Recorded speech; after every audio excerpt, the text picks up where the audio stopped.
Last week, Jeremy Hunt, the Chancellor, tried to restart, reset, reshape the government with his budget. Did it work? That's what Jim Hancock and myself, Frank McKenna, will be discussing in this week's Downtown Den political podcast. Welcome. Just the all bigoted women. Me and my friends sort of used to run through the fields of wheat. You turn if you want to. The ladies not for turning. It will cost. I know words, I have the best words, but there's no better word than stupid. Okay, James, well, it's going to be a shorter podcast than usual for two reasons. One, you've got a very urgent appointment in about an hour's time, so we'll need to let you go for that. And secondly, I'm in Cannes for the property festival that is MIPIM, and in all frankness, I've got better things to do with my time than sit here talking to you. In all seriousness, it's a busy day. The sun is shining here in Cannes.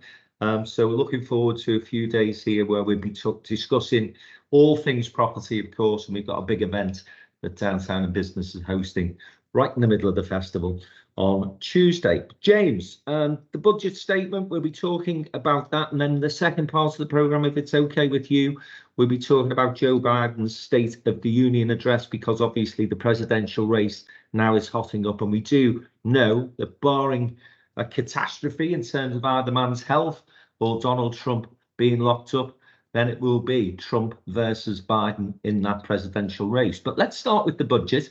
And last week, we were reflecting on some of the things that had been rumoured, including the possibility of non-dom status being scrapped. And I said to you, very doubtful that Jeremy Hunt would be able to do that with any credibility, because he's been slaughtering that Labour proposal for a number of years now. And, well, he went and done it. And I thought Rachel Reeves' response to that in the Sunday morning roundup of programmes yesterday was very, very effective. What did you make? Let's start with the non-dom status and also your general sense of how that budget was received by the electorate. Well, I mean, the early opinion polls show very little movement in the dial. In fact, in one poll, the Conservative share went down to 18%, which is about 5% ahead of Reform. And of course, the reduction in national insurance in January didn't change the opinion polls. It doesn't look, I mean, that was a very early poll, and I'd like to know the field work. So we need to see a more settled view in a week or two's time.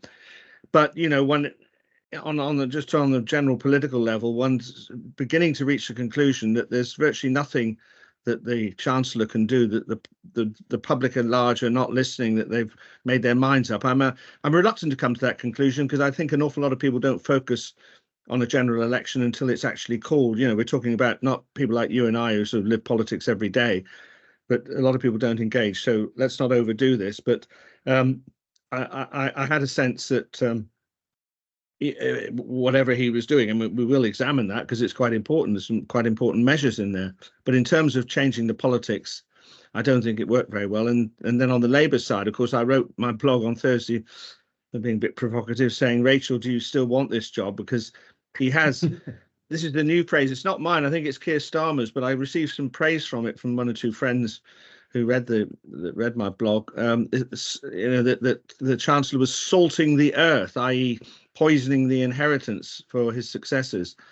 And so it was a highly political budget. I mean, as you've already alluded to, brazenly stealing this Labour pledge on non-doms. I mean, it does slightly defend Rachel Reeves' very close control over what is promised, because you can see with two huge examples now, the Tories put a lot of pressure on Labour over their Green pledge. That was scrapped.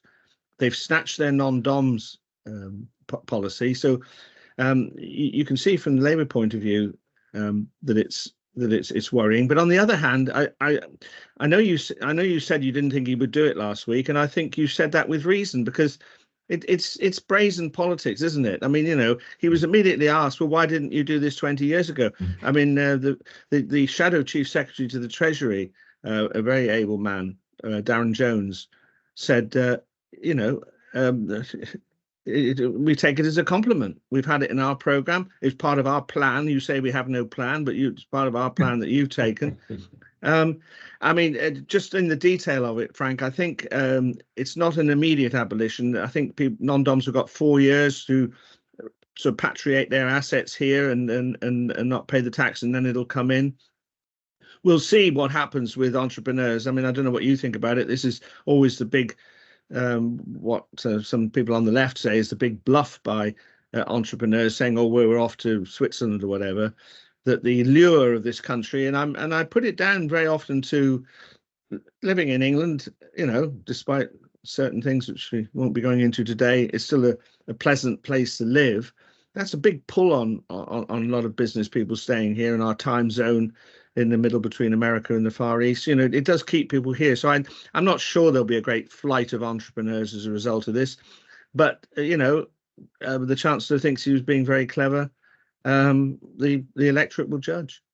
Well, we'll see, won't we? And I think from Labour's perspective, the comments from Rachel Reeves and her other shadow Treasury colleagues are right, aren't they? You know, it's, well, if this policy is something that is reasonable to do, then why wasn't it done 14 years ago? And then I'm sure what Labour is busily preparing is calculating how much money that would have brought into the Treasury over those 14 years. And then basically, you know, aligning that to things that cash could have been spent on, not least the thing that does appear to be top of the opinion polls whenever people are asked what their biggest concern is nowadays, and that's the NHS. And if that remains the case, Jim, you know, NHS, cost of living crisis, the economy, Labour will be very, very comforted to realise that that is the environment on which the next election will be fought, because on all of those things, and in particular, I would suggest the health service, they will feel as though they've got, you know, a good message to say as far as the Labour Party policy is concerned. I know the Tories keep saying they've got no plan, but Wes Streeting's got a plan for the health service, that's for sure. And then, as I say, on the cost of living crisis, and just it doesn't appear that the Tories are being able to break through at all. They're not giving any sort of narrative that people are grabbing hold of and saying, oh, yeah, we can see some light at the end of the tunnel here. And I thought it was an underwhelming budget. And actually, the thing that absolutely didn't do any favours was all of the trailing of that budget, because there literally were no rabbits out of the hat. We knew about the 2p national insurance cut. We had heard that there could be changes to non-dom status, and lo and behold, that was there. The fuel duty, well, is any government ever going to bring that back, because the motorists would be up at arms, and I don't think even Labour are saying that they'd be reviewing that particular policy. So, yeah, as I say, underwhelming, and certainly not the sort of statement that suggested to me that they were ready to be going for a May the 2nd general election, Jim, although I have to tell you, some quite senior people within the Labour Party are saying to me, no, we still think 2nd of May, Sunak will be calling an election for that date. Yes, I hear from people that I mean, I know one or two people who are in the front line who are going to be fighting this election. One prospective candidate in the northeast, they are absolutely on red alert. They've all been told to be ready for May the 2nd. The reasoning is that things could only get worse. You know, that a bit of a twist on the old song, Jim. Yeah. So things can only get worse. I don't think, you know, on a selfish level, that will play with Rishi Sunak. You know, the idea, oh well, if you'd gone to the country earlier, we'd have had 50 more MPs, and you look what the legacy you've left us with, because he'll be long gone back into high finance by then. So I don't think that'll play on his mind. I think they are worried that the boats, the boats coming across the channel in the summer will not be a great look. Will Sunak be concerned that bad polling in May, boats, as you say, is going to be a bigger concern? The economy isn't going to improve that much. I think it will shift and it'll improve somewhat, but it's not going to shift the dial as much as they need to start to convince people to vote Tory again, I don't think. Would he be concerned that, you know, listen, the Tories are well known for this, aren't they? They're as good as Chelsea are at getting rid of football managers, getting rid of prime ministers. They could just do them in after the May elections. Is that one of the reasons why people are saying May the 2nd is still definitely a possibility? Yes, that is the fear, that they'll after bad May election results, there will be a further push by people to change the leader. But I have to say there was some pretty nonsensical stuff in the papers at the weekend, in the Sunday Times of all authoritative papers. This scenario that Boris Johnson should be brought back, and it was said that the candidate chosen in the Henley constituency is a Johnson supporter, and she would give way for Johnson. So I looked it up, and excuse me, there's a gentleman who's actually is the MP for Henley at the moment. It's not up to the woman that's going to try and succeed him. And are we proposing yet another by-election to let Boris Johnson back in, and then he would make all the difference? Well, he's got to win the by-election, and again, and we do trawl over the polls because that's what our job is about. It's to try and gauge as best we can where the public are at this moment in time. Now, Rishi Sunak's personal ratings are worse than his party's, which of course is reverse of where he started his journey as Prime Minister. One of the reasons the Conservative Party thought they still had a chance was Sunak's popularity when he came into the job over a year ago now, of course, was that his own personal ratings were higher than that of his party's. They're now lower. I think the last rating I saw for Sunak is minus 47, maybe even worse than that. The good news for the Tories is Keir Starmer is sort of minus. He's about minus 16, 17, so a lot better than Sunak, but he's certainly not pulling up any trees. But Boris Johnson is minus 40. So it seems to me that the Tories have this amazing machine in terms of the way they win elections, but they also seem to have within that machine some sort of time travel that looks backwards, never forwards, never realizes that time has moved on. They still talk about the Thatcher years as if you could just lift all of the policies that Margaret Thatcher adopted through the 70s and 80s and adopt them now, and all of a sudden the Conservative Party would be a better place again, a better government. Similarly, Boris Johnson back in 2019, yeah, absolutely. He was a formidable campaigner. I'd remind them he was also up against Labour's worst ever leader, certainly since Michael Foot and Jeremy Corbyn, and he had the Brexit message. That wouldn't be the case now. Boris Johnson would be, I think, a very easy target for Labour and other opponents as well. So, it's for the birds, that for me, Jim. But right. You do know, though, there are people within the Conservative Party, particularly the members, who would think that would be a positive move. Yes, but if we discount that, then we're into the problem of changing leader. Apart from the utter pantomime nature of it, this would be the fourth change without an election. And also, if you're ruling out a coronation, which I think would be quite unlikely, there are a lot of ambitious people, particularly women that we've discussed before. So you'd have to have a leadership contest, and that can't be done in 5 minutes. So, there would be a risk. I mean, let's just say that they do very badly, and there is the letters are handed in to Sir Graham Brady in, the days after the local elections. Will there be enough to actually trigger a no confidence vote? Because I'm sure that the centre left of the party, the quiet people we don't hear so much about, I think they would try and suppress that, and so we would never come to it. But if it did come to it, and the reason they would rationalise it is saying, yes, okay, Sunak's had a bad local elections, but you get this no confidence thing, you're unleashing a summer where the party's tearing itself apart over who's going to be the leader. And the boats are still coming in. It would look disastrous. Anyway, we'll know fairly quickly because it has to be called by the 26th of March and even a few days before that to allow Parliament to be washed up. So we'll soon know.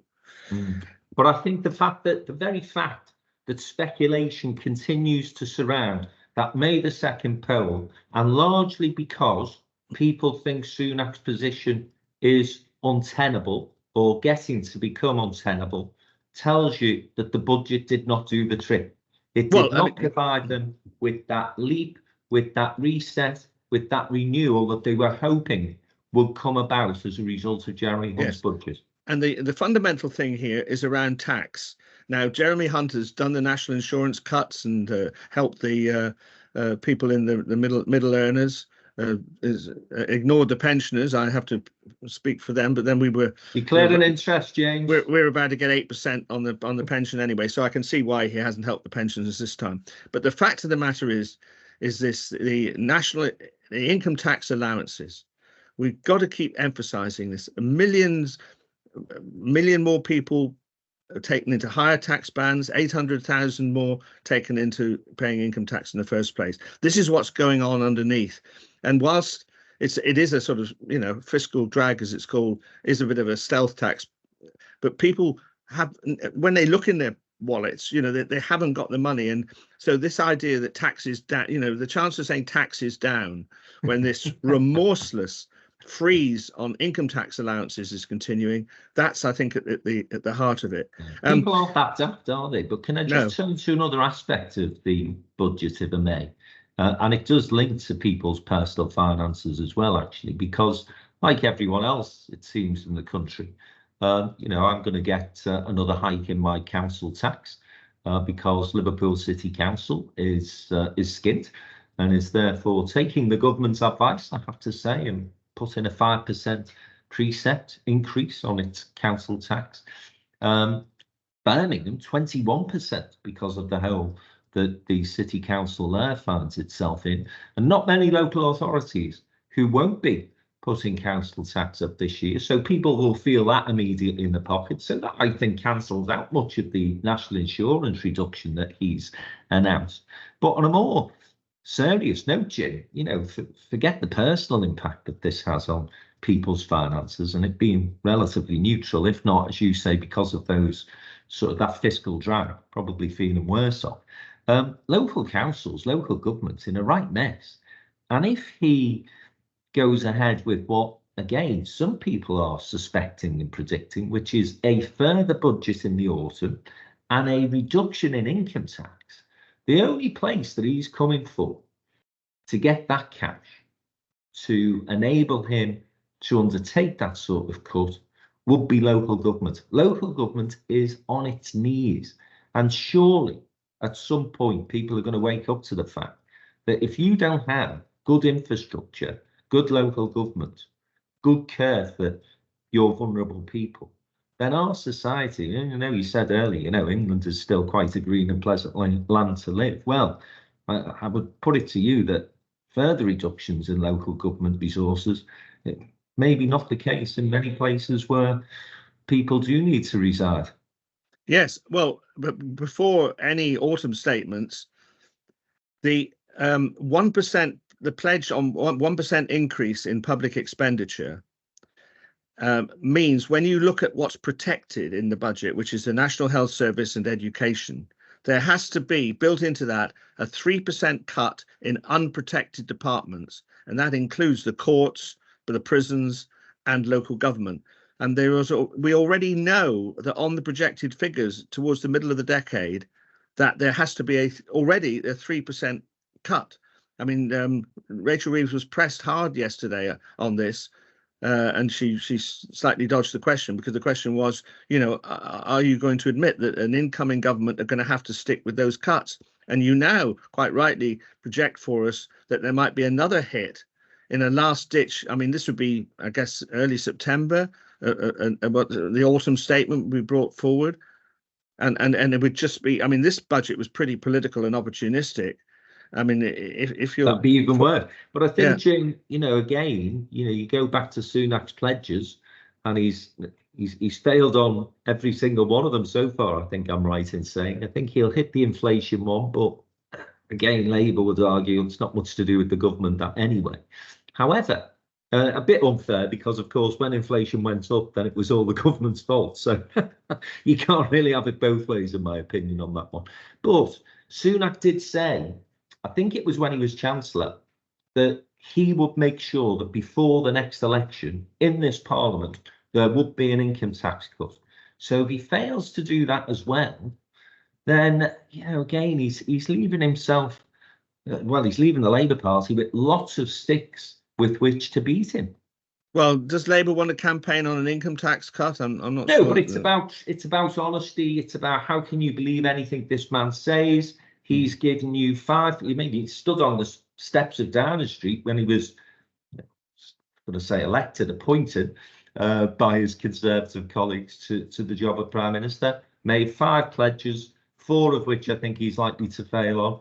The other pledge that he did make, which is when he was Chancellor, was to cut income tax. There you go. There's 5 promises Rishi Sunak's made, and there's 5 promises he hasn't delivered. What makes you think it's going to get any better if you re-elect him? Time for a change. I think some Conservative spin doctors actually listened to our podcast, and they seem to have taken my advice last week, which was to remind people of the 450 billion that was spent during the pandemic. Then we had the Ukraine war, and that has to be paid back. I'm not sure whether it was you or somebody else said to me, they won't mention the pandemic because it'll just bring back thoughts of procurement irregularities and people being shut down and not being able to see their grandmother and all this sort of stuff, so they wouldn't mention it. But they are beginning to mention it now, and to be fair to the Conservatives, it is a context for the situation that we're in. It's not an excuse for the way they've run the economy over 14 years. But I think, in fairness to them, they're entitled to mention the huge expenditure caused by the pandemic in Ukraine. Yeah, I'm surprised that it's taken them as long to wake up to that notion that, there was some explaining to be done in terms of the hell that we're in. And there was an explanation there waiting for them to take. And the fact that they've only started to produce that as a narrative now tells you 2 things, I think. Firstly, there's certainly a significant number of Conservative backbenchers. In fact, some of those who were backbenchers during the pandemic who are in the cabinet now, who, I'm talking about, James, 1 or 2 of them, were very, very anti-lockdown, didn't think it was the right thing to do, warned of the consequences, both in terms of the economic impact and, I have to say, the health impact as well, because, mental health now has gone through the roof since those lockdowns took place. And some of those criticisms have been, my opinion, they've been justified in the concerns that they raised then. So I think that's one of the reasons why the Conservatives are a little bit concerned about making that front and centre of the explanation for where we are. Secondly, though, of course, they're trying to paint a picture that the economy, everything's rosy. We're coming out of it. So if you keep saying, we're in all these difficulties because of the money that we spent during the pandemic and the Ukraine war that we're supporting, well, it's a bit of a contradictory message. I don't quite think that the Tories have settled upon yet what their messaging is going to be for the next election. And that in itself is a surprise because, as I've mentioned, the Conservative Party, brilliant election machine, and so close to an election would ordinarily have all this worked out. The fact that they haven't, I think, tells you everything you need to know about the Tories at the moment. It's in absolute chaos, that organisation. And I think the government appears to be in chaos as well. No consistent messaging, poor performances from cabinet ministers. Didn't see it myself, but apparently the health secretary yesterday, I think she was on Koonsberg, yes. And I got a number of messages from people saying it was a bit of a car crash. Don't know what you thought. But every time I look at, is there a way through? Is there a route that the Conservatives could take to get themselves out of the jam they're in? I'm really struggling to see it. And I'm saying that objectively. Well, and let me put forward a suggestion. It's a pretty doom-laden one. Because of all the problems with the economy, make the election about immigration, wokery, a social election, and that would go down well with the right of the party. It would be a very nasty election. We're sort of seeing it with the Republicans in America, and I know we're going to come on to discuss that. But I think Sunak would be supremely uncomfortable with that, because I think at heart he's a sort of centrist conservative, really.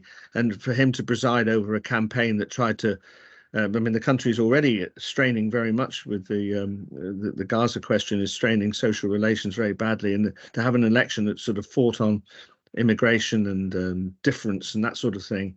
But desperate parties do desperate things. So I just wonder whether they would abandon the economy and say, if the Labour's full of is soft on immigration, soft on wokery, and with the Conservatives, you'll get your country back. It would be a horrible election, but one can't rule it out. No, I think that's probably one of the options that some people within the Conservative Party will be considering for sure. Again, though, and listen, I know this polling is, it's finger in the wind stuff, isn't it? Because it's at a particular time, it's a snapshot of how people are feeling. But it's number 19 as an issue of concern to people, immigration, which surprised me. I thought it'd be higher than that. Now that, again, that is in a poll that's been taken on the back of a budget when the economy, number 9, sorry, 90. Yes. On the back of a lot of stuff that's going on other than the immigration issue, which will come to the fore again in the summer because of the boats and so on and so forth. But again, if I was a Labour strategist, I wouldn't be massively concerned with that. I'd be thinking, well, hang on, guys, you told us that Brexit was going to sort immigration out. It was David Cameron who told us that immigration was going to come down to the tens of thousands. A ludicrous promise that, economically would have killed us, never mind anything else. And again, I always say to my colleagues and friends in London, that woke agenda, it might exercise the minds of people in Westminster and in and around the sort of the London-centric thinking of people. But it's not something that Joe and Joanne down at the Dog and Duck in Rochdale are talking about. It really isn't, and that may surprise you as well, Jim, because I can see you looking with a puzzled face there. But, honestly, wokery, I think, is well overcooked when the political commentariat are talking about these issues as being something that could affect the election. I just think people like Lee Anderson do have a resonance with people in the north of England. I think some of his approaches to things do have a resonance. I think it's been overwhelmed by this time for a change, but I think we haven't heard the last word on that. We'll see. I'm very nervous. I'm very nervous about this, Frank, because I did, when Brexit was happening, I was telling all the Noels in London, that you watch out, we'll vote no. I predicted that in 2013, and that feeling that was underlying people in the north about we don't have any control over, and it expressed itself in the Brexit thing. So that's why I'm a bit cautious about it. I do think there is a resonance for this sort of Lee Anderson approach. Let's just drill into this a little further then. So I'm the leader of a government that has been in control for 14 years. And, let's say, back in 2010, the immigration figures were running at about, I think I'm right in saying, 300,000. Right, they're now up to 750,000. I'm also a Prime Minister that promised on the steps of Downing Street that I would stop the boats. And I failed dismally because after the summer, those numbers are going to start to spike again. And I also told people that we were going to start getting hordes of people, illegal immigrants, or people who have arrived here illegally, I should say, more accurately. We're going to get them all on planes to Rwanda. And I failed to deliver that as well. Is that really the issue that the Conservatives are going to want to fight on? Because they failed dismally, Jim. Well, we must have a word about Rwanda, because especially if there was to be a May the 2nd poll. I mean, what are they going to do about the Rwanda bill? I mean, I suppose under extreme pressure with the Parliament being dissolved, that the House of Lords would feel compelled to pass the legislation. But I'm advised that the holes that Robert Jenrick and his right-wing friends see in the bill would come in force, so that we could have the spectacle that the first plane was about to take off and all the cameras from Conservative Central Office would be at Heathrow to film this, and they suddenly get issued with a writ from the lawyers who've found yet another hole in it. So you know, the Rwanda thing is going to be absolutely fascinating, because you rightly say, you know, politicians are judged by their promises, and this stop the boats and sending them to Rwanda has become a fixation. I mean, it's such a small number of people, and it's so expensive, and it's so subject to ridicule that we've sent more Home Secretaries to Rwanda than refugees. You know, it's surprising that Rishi Sunak, perhaps it shows his lack of really in-depth political experience, that he's got himself in a corner like this. It's a bit like, yeah, I think they've run out of the road though, haven't they? That is the thing. They have run out of road, and so they, you know, the pinching Labour's policies on non-dom status. The other one they pinched, of course, was windfall taxes. That was something else that they'd never introduced. A Conservative government introducing windfall taxes. Well, he's gone and extended those as well, and that's why I think it's relatively easy now, between now and whenever the election will be called, for Rachel Reeves and other Labour shadow cabinet members to say, you can bugger off if you think we're revealing any of our policies now until the election campaign, because they all get nicked by this one. Yes, one more. I don't know whether you think this is in the category of being nicked, but it might concern Wes Streeting, was the emphasis that the Chancellor made about how technology can come to the aid of the NHS, and, you know, streamlining the NHS. It slightly seemed to be trying to steal Wes Streeting's clothes. I don't know whether you think it would be effective. I think they're struggling with that one. Again, to be fair, technology has always been held up as the thing that will sort the NHS out eventually. Of course, it hasn't. That's the problem. And, you know, I've got an awful lot of, well, you and I have an awful lot of admiration for Wes Streeting. But I tell you what, you know, you look at the inheritance that Labour are going to get in terms of the economy. Well, look at what the Health Secretary is going to be inheriting. It's the biggest mess that the NHS has probably ever been in. So there's a hell of a thing to sort out there. But before I close, because, you know, this was about the budget, this first part of our conversation today, James, in the Downtown Den Politics podcast, we're both, I think, come to the conclusion that it probably hasn't moved the dial at all. And if anything, may have even made things worse for the Conservatives. Yes, well, I mean, I'd be interested to know. I mean, but by the way, I should have said that I'm very disappointed by your blank background there. Chris Wilcox, who ably engineers this podcast, and I were hoping that there'll be boats floating in the bay in Cannes. This is a very disappointing background. But what are business people there? Because this is, you know, the Chancellor was going on about incentivizing business, you know, getting alongside them. Those that you've been able to talk to, what are they saying about it? Because their opinions are valuable. I've spoken to a lot of people over the last few days since the budget, and it's all bit, well, I'll tell you, right, and this is, I wasn't going to mention this, but I may as well now as you've raised it. I was trying to encourage people to sort of come on and give us our views on the budget. You remember last week I said, we'll get a couple of business people on and tell us, you know, they can tell us what they thought. And I got no takers because it was such a dull budget. So it was sort of meh. It was like, it really was one of those set piece presentations that people think is going to be, you know, give you a big bang, and it ends with a whimper. And so the business community's reaction to it has been, yeah, it's vanilla, I would suggest. And I don't think people are up in arms and saying, oh, there's a disaster. But certainly nobody in business is saying, well, on the back of that, hey lads, hey, I'm going to take on an extra 100 people this year and I'm going to start investing in machinery. And yeah, listen, I just don't think that budget has moved the dial, certainly not with the business community.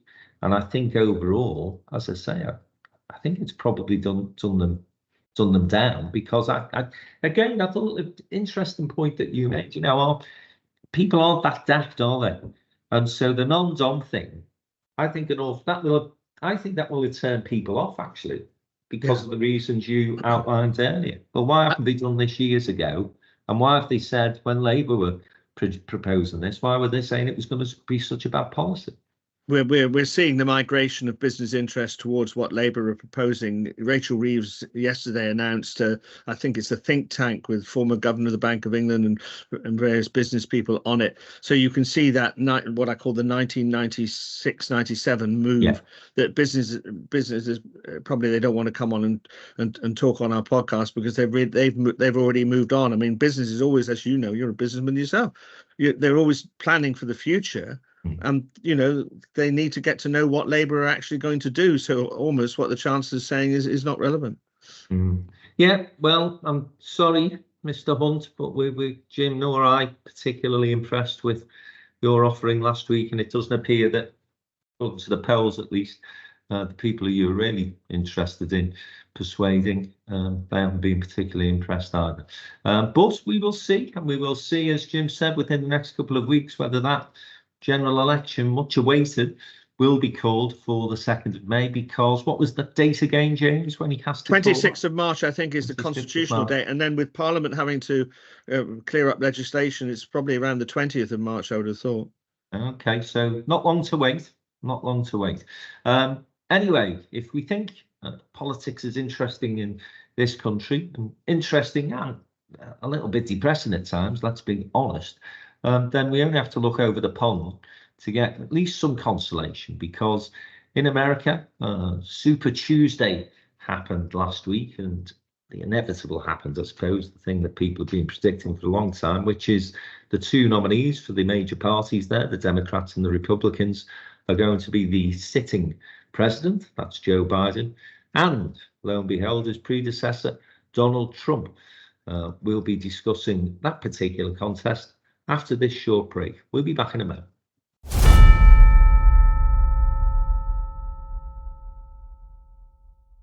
Welcome back to the Downtown Den Politics podcast with me, Frank McKenna, and our political commentator here at Downtown Business, of course, Jim Hancock.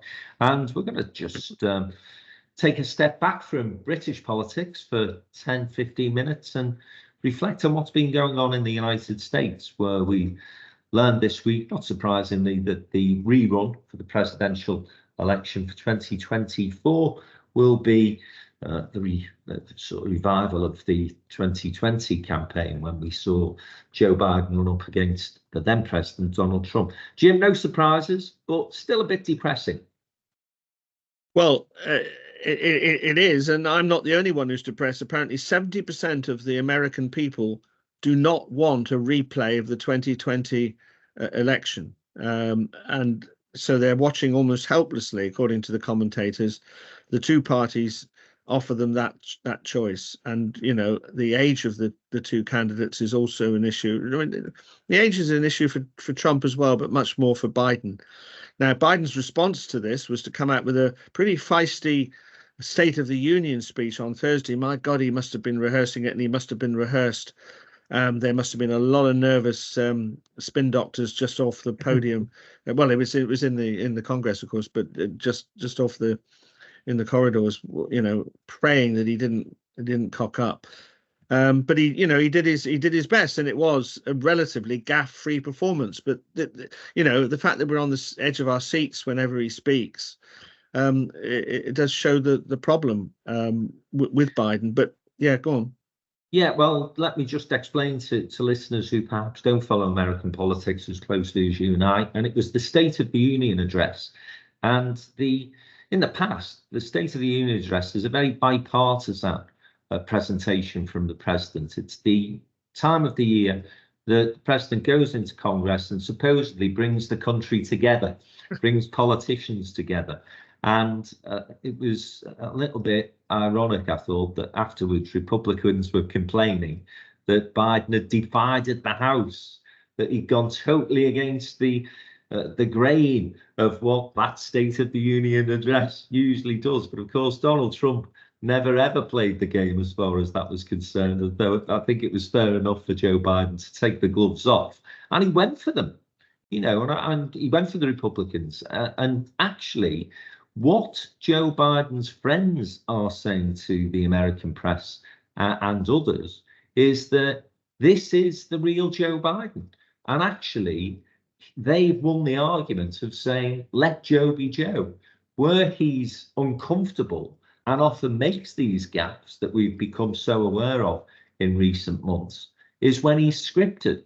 And of course, although there was obviously a script in play there on Thursday evening, there was an awful lot of off-the-cuff stuff, and he was reacting to his audience. You know, he was being heckled at one point and almost had a one-to-one with that fucking lunatic whose name I can't remember. She told Emily Maitland to fuck off last week.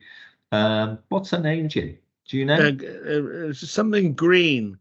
Yeah, she's absolutely cracking. She's a Florida Republican. Yeah, and so there was this sort of spectacle at one point of the State of the Union address, and she's dressed in this MAGA outfit. Look, you know, she looked like, a very unattractive Barbie, if I can put it that way. And yeah, Biden was sort of having a one-on-one with her over the issue of illegal immigration, and was saying, you know, I've put a bill before you which would help you solve. So it was a feisty performance, as you say. Now, my fear is that has he got that in for another 12 months or 9 months? You know, the election's in sort of November time, isn't it? You know, is he going to be able to have that intensity for that period of time? That's going to be his big problem, isn't it? Yes, just on the rowdiness, I mean, they always used to say that the Americans loved watching our House of Commons question time because it was so raucous, and they never had anything like that in the genteel Congress of the United States. Well, that's all changed. I've got some other things to say about Biden's problems, but one of them that's been identified is exactly what you're saying.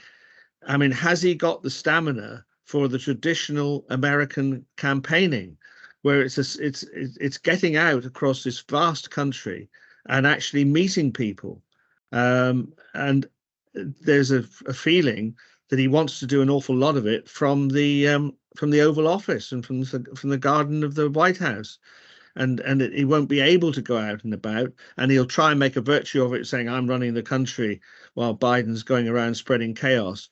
But of course, he got away with it. He got away with it in 2020 because there was COVID restrictions. Yeah. But the actual way he campaigns, it could. The trouble is, it will leave Biden saying, "I'm here in California. Where's Joe? Now, where's Ugly Joe? I don't see Ugly Joe nowhere." You know, you keep calling Trump Biden. Oh, sorry. You're in fact, you're doing a good job, because Biden never mentioned by name either. Yeah. But you know, it must be the age thing, mustn't it, Chris? I'm just looking at our producer. You know, these guys, once they go past a certain age, they start forgetting names and calling people by the wrong name. So you've just called Donald Trump Joe Biden twice. I think. Yeah, can I just say though, and I do wonder about this, whether or not that traditional campaigning method of, you know, on the stump, people, big crowds, all that sort of set piece thing that we're used to both in the UK and the United States, where you can potentially get away with it. I'm being devil's advocate here, by the way. And again, you know, I believe that what Joe Biden is investing an awful lot of time and hope in is TikTok. Apparently he's brilliant on these little TikTok messages that they do on a regular basis. You know, do younger voters really care about the big rallies? I just put it out there. I don't know. Well, that's a very interesting point about modern campaigning, and a lot of it was what I call the silent campaign, because from a television point of view, you can't really film it going on. But I don't in any way detract from the significance of it, particularly amongst the younger electorate. But still, television is thirsty for the nightly rallies, and Trump, you know, like him or loathe him, and I know where I am on that spectrum, you know, it's at those rallies where he really performs. And if Biden is not going to be doing those, a sort of imbalance starts to develop. That's the only point I'm making, but you're absolutely right. I think that I will probably be with you, but I'm just putting the alternative view, because, you know, I'm increasingly hearing people, both here and in the States, actually saying to me, you know, those traditional methods are not necessarily where campaigns are going in the future. And even when you say to them, don't you want the pictures on the 10 o'clock news? They're saying, well, have you seen the ratings for the 10 o'clock news these days? And then you talk to people who run regional news programs, and they're absolutely nowhere as far as the political agenda is concerned. So, again, back in your day, Jim, you will remember that Prime Minister would make an absolute priority to get round all the regional stations during a general election campaign, as would the leader of the opposition. I remember Tony Blair being in Lancashire, taking him to Red Rose radio station to do an interview. That was in '97, when he was way ahead in the polls, but he still thought it was important to have that local and regional voice, to the point where he was going to a local radio station. We're just not seeing leaders take that approach anymore. And Biden, if he's going to get away with it, he's got a better chance of getting away with it this year than he would in previous years. Yeah, I'd like to challenge and debate that with you, because the Prime Minister made a major announcement on Radio York last week. But let's not get diverted. We can discuss that another week. Because he doesn't want anyone to fucking hear him. No, but I mean, I would challenge that he's not using local radio and regional television. But let's get back to Biden a minute, and on the policy issues. What I find extraordinary is how Trump is able to get away with smearing him on the economy, and that the public are not giving Biden any credit for the economy, because inflation is down, employment is up. The legislation that Biden's done on infrastructure is beginning to work, and yet his poll ratings on the economy are really bad. On the other hand, immigration, I'm astonished to see how he's let that get out of hand, because surely from day one, Trump had made such a thing about building the wall. Surely he would have paid attention to the situation, which is frankly out of control. Thousands of people coming across the border. So he's got real problems there. The one issue where he does succeed over Biden is on abortion, but he's in problems there. And then briefly turning to Trump, I mean, I can't believe it's so cynical as this. You know that the aid for Ukraine is being held up, and the bill to actually do something about the Mexican border is also being held up. And Trump's almost openly and brazenly saying to his people in Congress, don't pass that legislation because it'll just help Biden. So is Donald Trump so cynical and the American people so stupid that they're prepared to see Ukraine come under the Russian heel and further uncontrolled immigration just for electoral expediency? And won't Trump have to pay the penalty for that? Well, on the first point that you made, is Trump that cynical? Well, yeah, absolutely he is. He would give a fuck about Ukraine, quite honestly. Are the American people daft enough to fall for it? Well, we will see. But I do sense again, this protectionism that Trump is promoting. And Biden hasn't been totally guilt-free of, to be fair, because, America is, in terms of its industrial strategy, has become very parochial. The reason why the American economy is outperforming many others is because of the incentives that Biden has given to American companies to stay in America and actually to keep out foreign investment. So it has become a very protectionist America. And, again, I hate to be this depressing in our podcast, but if you look back as to when America has adopted those approaches in the past, then it's not been good news for the world. Our geopolitics are in crises already. And I would suggest that one of the reasons is because America has at least half left the world stage. And Biden is better than Trump, but how much better, I think, is questionable. But no, Trump doesn't care about Ukraine.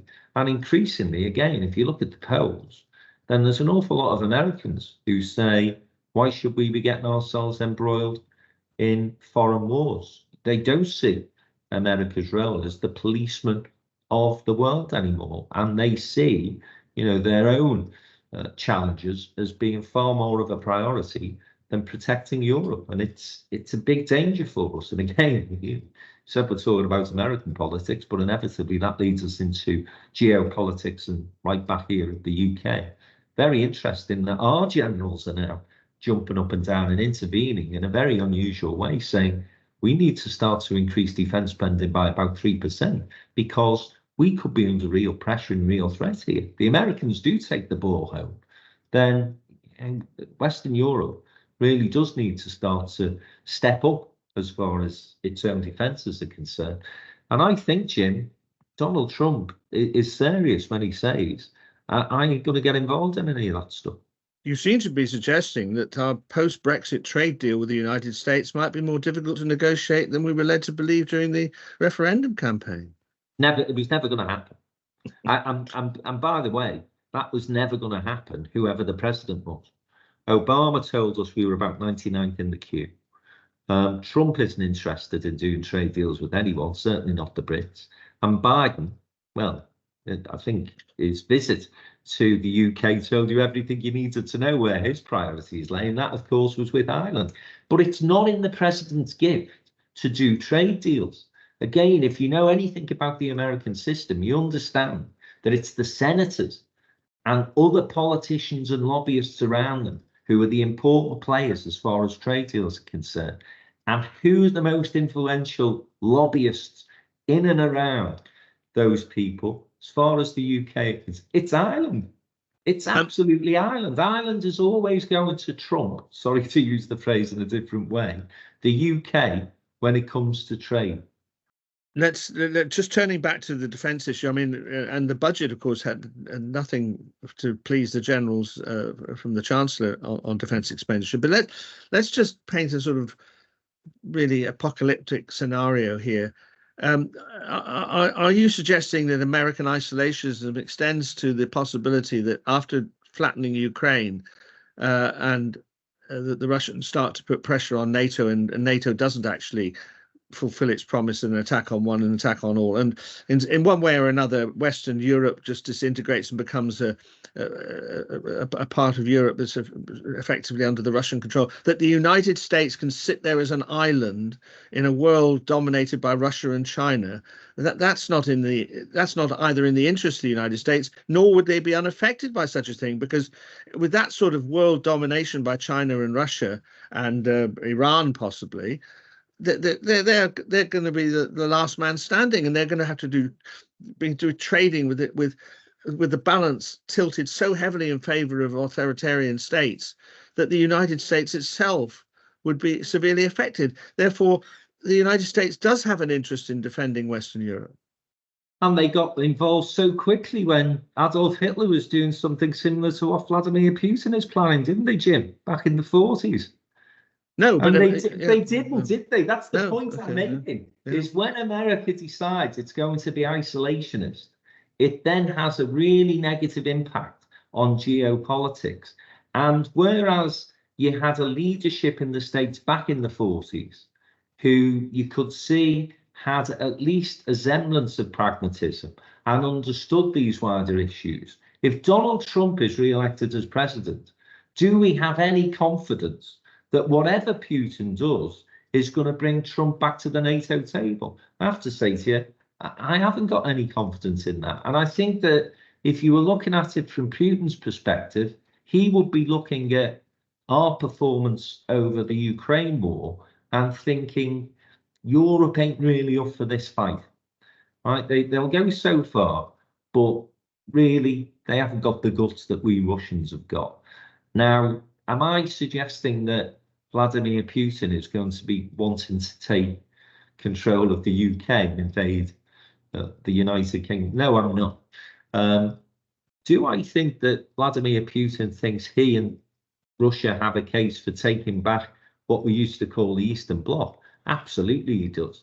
And if you listen to any of his speeches over the past couple of years in particular, then that is the journey on which I think he is on. And that means countries like Poland, it means countries like Romania, Bulgaria, they wouldn't be wanting to go back into a Russian regime anytime soon. So the world is in a precarious place, and I don't think that Donald Trump as president would be doing much to intervene. Well, I think you're painting a potential picture, and let's just spell it out. What we're talking about here is that the United States is run by a president who's actually got quite a lot of sympathy with the way in which Vladimir Putin does his politics. You've got Western Europe under considerable pressure after the defeat of Ukraine. You've got China being increasingly assertive in the Far East. And then you've got interesting countries I watch with some interest, big countries. India, which has taken Russian oil and is under Modi, is certainly ambiguous about its democracy. That's a huge democracy, but Modi's method of dealing with things. South Africa, an interesting example, bearing down on Israel as it has. And Brazil, although Bolsonaro's out at the moment, and Argentina, you've got a sort of dictator. So the countries that are conventionally democratic, you're talking about Australia, Canada, Western Europe, hopefully, but the balance will have tilted massively. You know, remember Fukuyama with the end of history when the Cold War ended? You know, that basically liberal democracy had succeeded, and the dictatorship of either a fascist or a left kind had gone. Well, what a change in, say, 60 years. Yeah, well, not even 60 years. I think if you look back to 9/11, you would have said that liberal democracy was very much on the march. And some would argue that it was the reaction and response to 9/11 that sees us in the place we are today. But that's perhaps a discussion for another time. But in terms of the presidential election, those economic numbers, Jim, are improving. Between now and November, Biden may start to get some credit for them. If he can keep that sort of feistiness that he showed last week in the State of Union address, if Trump does trip up in terms of one of these court cases, the many he has against him, or indeed people start to pay a bit more attention of what he's saying at his rallies, which actually is gibberish. You listen, honestly, listen to the content of anything that Trump says in any of his speeches. None of it makes sense. And then, of course, the Democrats are starting to get some smarter lines in terms of this age problem that Biden apparently has, in saying, well, you know, Donald Trump can't even remember his wife's name. So don't be worrying about Joe not being able to tell you who the president of whatever state, whatever country it is concerned. So I think I don't think we're in the situation where it's all is lost for Biden.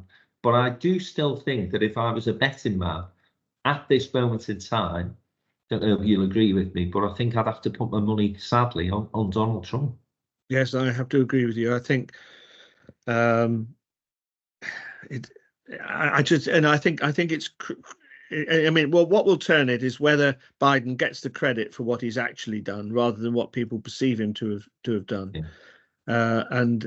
You know, he's trailing quite badly in the polls in those swing states, because let's not forget that although it's 360 million people, it's all going to come down to tens of thousands in some of the key states like Michigan and Pennsylvania. Strange. Yeah, it's a strange electoral model, by the way. I mean, I think Hillary Clinton polled 4 million more votes than Trump and still got beat. It's like, you know, I used to think America had a great democratic system, but the more I look at it, the more broken it seems, you know, from its judicial system right through to in the way it elects its president. I think it's absolutely balmy, but there you go. So both of you and I, Jim, and, you know, neither of us would want to see this pass, but we both think at the moment it's Mr. Trump's for the losing. I think that would be the way we put it. So, yeah, well, that'll make things looking interesting, that's for sure. But let's wait and see. Right, Jim, I know you are busy today. You've got chores to do on behalf of Mrs. Doe and Mrs. Hancock, I should say. Sorry, and we need to let you get off. I, on the other hand, have to go and see what Can has to offer me down on the seafront there. But, yeah, I'll be asking those yacht owners whether their non-dom status changes is going to prevent them from visiting the UK as often as they usually do. And I'll let you know what they tell me next week, Jim. Cheers, Frank. Bye. Thanks, James. Catch up with you soon. And thanks for listening, everyone. This has been Frank McKenna and Jim Hancock, the Downtown Den Politics Podcast. We'll be back next week. And who knows what's going to happen over the next 7 days. Don't forget what they always say. A week is a long time in politics.